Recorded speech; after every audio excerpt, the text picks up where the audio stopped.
Assalamualaikum warahmatullahi wabarakatuh. Saya Nova Hendrika Putra dari kelas M J606 ingin membahas tentang laporan hasil observasi pola komunikasi bisnis pada Alfamart. Oke, pada pertama, bersyukur pada hadrat Tuhan Yang Maha Esa karena atas rahmat dan karunia-Nya laporan hasil observasi ini dapat diselesaikan dengan baik. Laporan disusun sebagai salah satu tugas ujian tengah semester. Waktu itu di mata kuliah fisik komunikasi.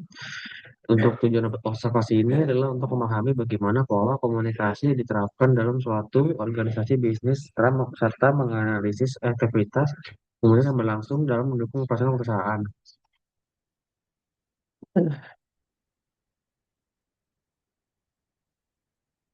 Ini ada pendahuluannya.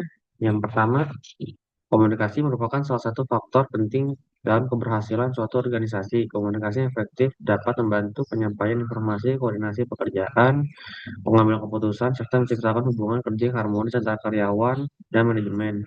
Dalam dunia bisnis modern, komunikasi tidak hanya dilakukan secara tatap muka, tetapi juga melalui berbagai media digital yang kelancaran operasional perusahaan.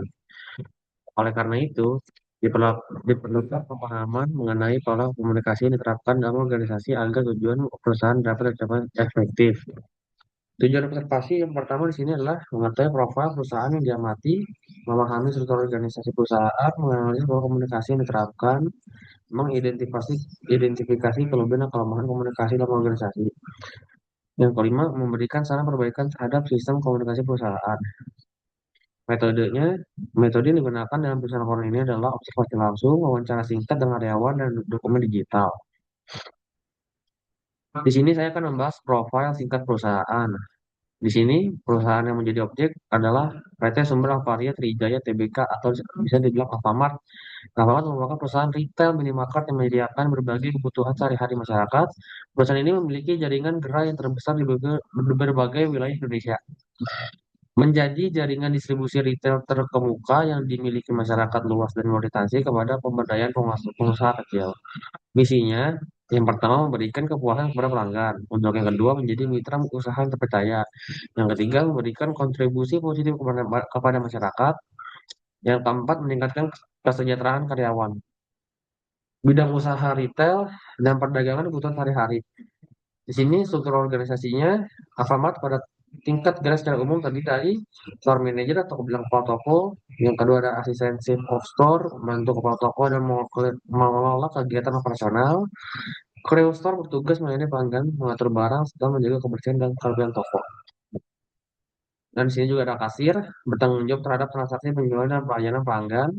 Struktur organisasi tersebut menunjukkan adanya pembagian tugas yang jelas sehingga memudahkan proses komunikasi dan koordinasi.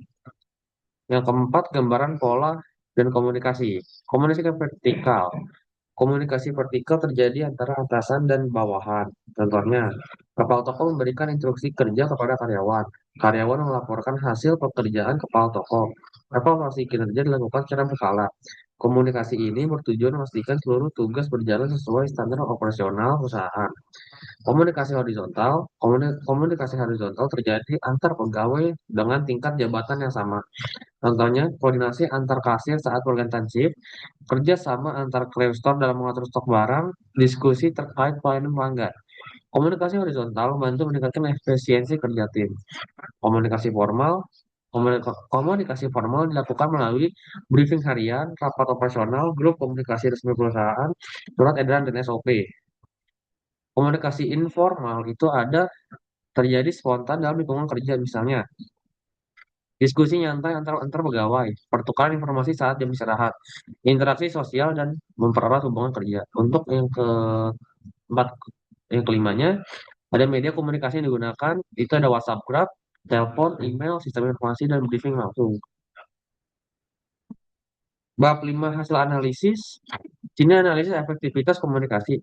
Berdasarkan hasil observasi, pola komunikasi dapat tergolong cukup efektif karena memiliki satu, jalur komunikasi jelas. Setiap karyawan mengetahui kepada siapa harus melapor dan menerima instruksi sehingga meminimalkan kesan informasi.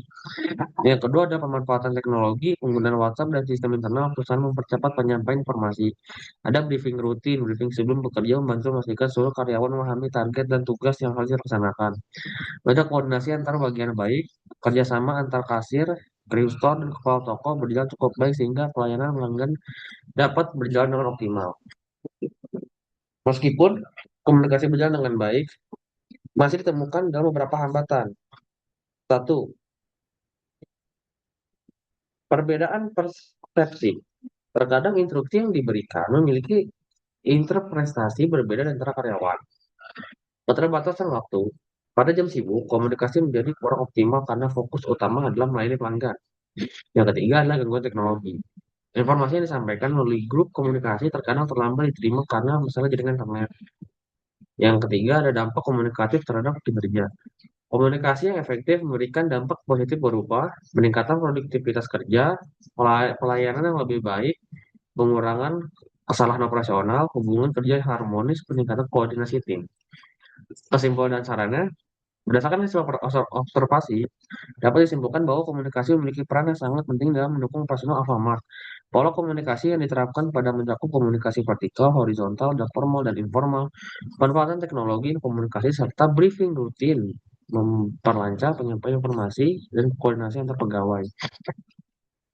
Secara umum, sistem komunikasi yang diterapkan ini sudah berjalan efektif dan mampu mendukung pencapaian tujuan perusahaan.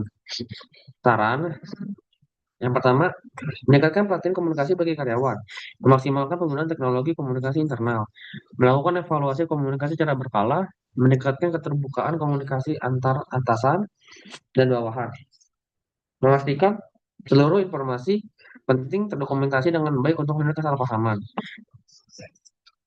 Untuk foto yang pertama itu foto tampak depan perusahaan Alfamart-nya, dan yang kedua ada foto kegiatan personal.